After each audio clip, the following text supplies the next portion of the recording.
Gun battles broke out between police and Negro mobs this afternoon in northwest Miami. National Guardsmen were called in to help the police, and an armored truck sprayed tear gas at crowds which were burning buildings and looting stores. At least 3 people were shot and several beaten.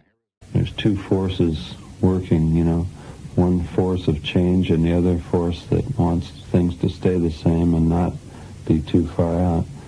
And it was a real hot night in Miami. We played at this place called the Dinner Key Auditorium. There was no air conditioning in the place or anything. And so by the time we went on stage, the place was a madhouse already, Kids were drunk around Angel Dust or who knows what. And before we went on stage, we were upstairs in the dressing room, and there was a number of policemen up there, and we were joking with them and everything and having a good time. So we finally went down on stage and started to play. And Jim was in one of his more evil moods that night, I would say. He had just had a fight with his girlfriend, I think, that day, and that didn't help matters. And what happened was there was a lot of confusion on stage, and we didn't play one of our best sets, I have to admit. I remember starting one of the songs about 3 times before we finally got into it, But the kids were having a great time, and the cops were having a great time. They were laughing, boogieing around and everything. And then the allegation was that Jim had whipped it out in front of the audience, right? Well, I personally never saw that happen, nor did Ray or John. And out of 200 or 300 photographs that were taken that night, there's not a one photograph that shows that happening, So, there was a lot of movement around on stage and jumping around, and then finally Jim jumped into the audience, and people were just milling around. It looked like have you ever seen that movie, The Snake Pit, where that girl goes crazy and she's in the insane asylum, and she's down in this place where they call the Snake Pit, and people are just rushing around in endless waves of people. That's what it looked like to me. So finally John and I, anyway, I don't know what Ray did, but John and I scooted off the stage, because at that point there was about 200 or 300 people had jumped on the stage, and somebody yelled that the thing was going to collapse, So we beat it upstairs. And I don't know how Jim got out of there, but finally he managed to get back out of the audience and upstairs. He was pretty high by that point, I must admit. And he had grabbed one of the cops' hats and was fooling around with the cops, and they were in a good mood and everything. So finally we left, and we went off to Jamaica for a little rest at that point. And then when we got back from Jamaica, we found a warrant for Jim's arrest, and we didn't know what it was for, and nobody else did either. And finally we learned what allegedly had happened, and that was what the whole Miami trial was about. The whole thing cost us probably millions of dollars to the group, not only having to pay for court costs, but not being able to play in a lot of places, that we had tours booked, and now they wouldn't let us play because of the publicity, It was a real bad scene for Jim, especially, because he had to go back to Miami a lot to go to these hearings and trials and so forth. I think finally they convicted him on some kind of a moral charge for profanity or something like that, and he would have eventually had to pay some fine, and he wouldn't have had to do any time. But there was always the possibility that he would have, had we kept doing performances, and after that we did keep playing, and every time we'd play somewhere, the Vice Squad would come down and watch our every move, just waiting to nail them on something. It was really stifling for the performances at that point.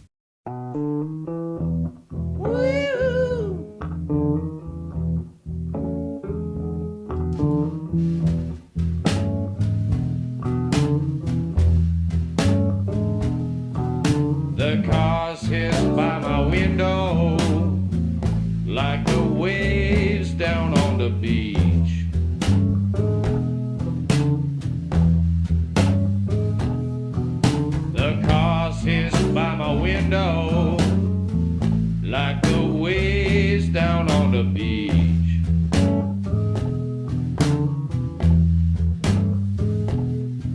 I got this girl beside me, but she's out of reach.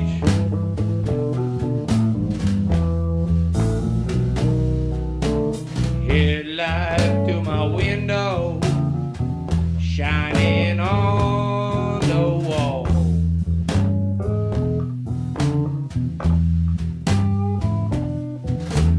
Headlight to my window, shining on the wall.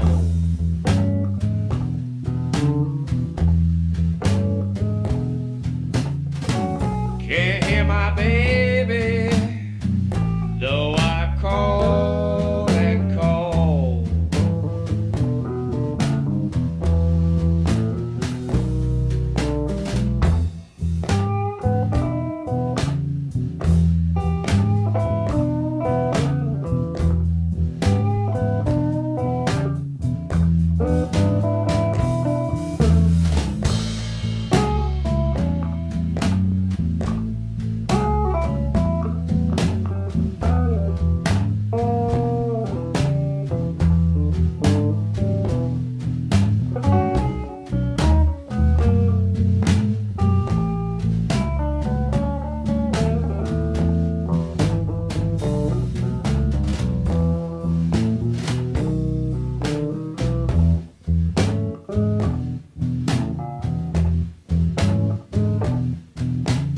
Windows started trembling with a sonic boom.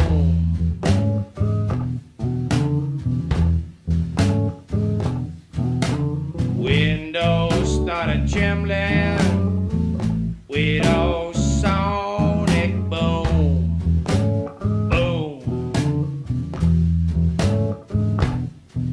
A cold girl'll kill you in a darkened room.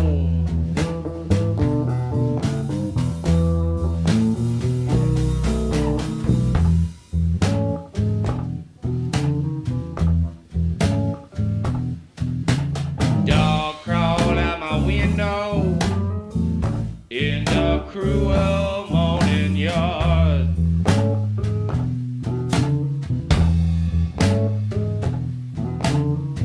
Dog roam out my window in the cruel morning yard. Yeah, to lose your love and keep her, that's more than hard.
Wannabe poet turned rock star Jim Morrison had his own agenda.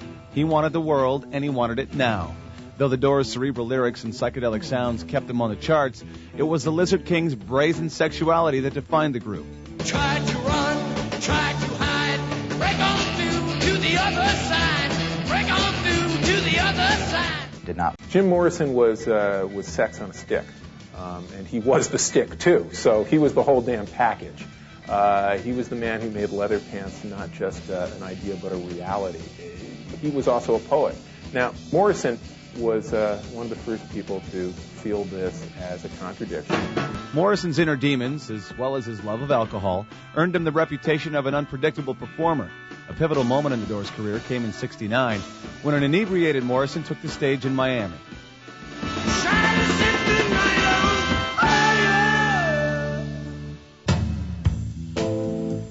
Miami really turned into a disaster for the Doors. Jim was drunk out of his mind at that show. He put his hand in his pants when he was on stage and kind of threw his head back like he was enjoying it very much, and interacting with the guitar player and, getting down on his knees and, making gestures and doing masturbatory type gestures. Rock photographer David Levine was there. Now he's telling his story for the first time on camera. They said that he actually exposed himself, and I was at the foot of the stage for the whole concert, pointing my camera at Jim most of the time. I didn't see him do anything of that nature. Others told a different story, and a few days after the show, a warrant was issued for Jim Morrison's arrest. We have taken out 2 warrants for Jim Morrison. One of them is for indecent exposure. The other is for the use of obscene languages during his performance at Dinner Key Saturday night. Morrison later found himself in front of a judge, jury, and witnesses to that night's performance. I was cross-examined by the prosecuting attorney. He said to me, "Did you see him make any masturbatory-type motions?" I said, "Well, sort of." Then the judge says, "Enough of this. Young man, please stand up." I stood up. He said, "Now do it again and stop your hand at the lowest point." So I did the hand motion again, and the judge says, "Let it be shown that his hand is opposite his belt buckle." Because basically that's what Morrison was doing. He was doing, one of these numbers, And the whole time I'm looking right at Morrison when I'm doing this, and he's got a grin on his face. And even afterwards he had said to me, "Great show." When it was over, Morrison was convicted of indecent exposure. Whether he actually exposed himself is still debated to this day. The verdict was a statement by the establishment about the evils of sex and rock and roll, a last grasp at decency as the standards of previous decades unraveled. There was a lot of political stuff going on. I think it's the first time rock and roll has ever gone on trial like that. Morrison died in Paris in 1971 before his appeal was heard. Ironically, the rock star who desperately wanted to be taken seriously as a poet remains an immortal sex symbol. The Doors drummer said that Jim couldn't have pulled his penis out on stage in Miami because if he did, he would have tripped. So I guess that's the final, ultimate, flattering tribute to Morrison. This is the end.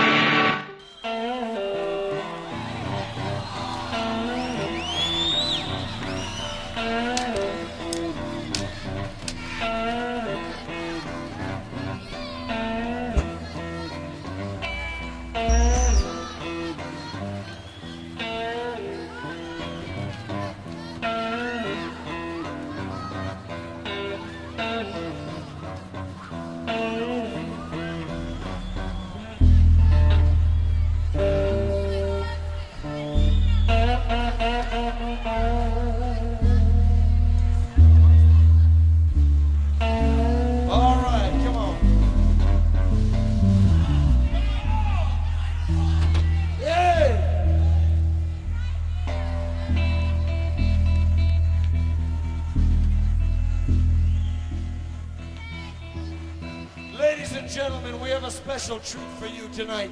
A special treat. Not only are you not going to see my genitals, I'm sure you're all disappointed about that. You're going to hear Ray play the guitar.